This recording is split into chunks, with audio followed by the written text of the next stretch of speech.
Yoshingiz 30 yoshdan yuqorimi? Shu videoni ko'ring. Doktor Furqat, insult tobora yosharib boryapti. Ya'ni qon tomirida yorilishi. Bunda bilamizki, yuzda bir qism tortib qoladi yoki bir oyoq, bir qo'l falajlik kuzatiladi. Shu haqida qisqacha aytsangiz. Insult bu o'tkir bosh miyada o'tkir qon aylanishining buzilishi.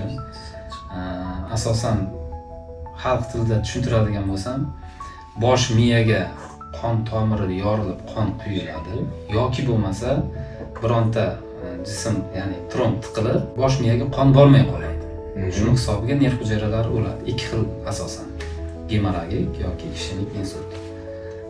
Bu yosharib borishiga sabab hamma kasalliklar deyarli yosharyapti.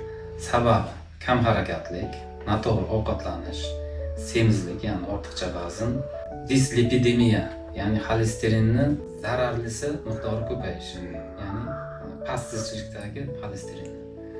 Sahr kasalliklari ular ham yosharib boryapti.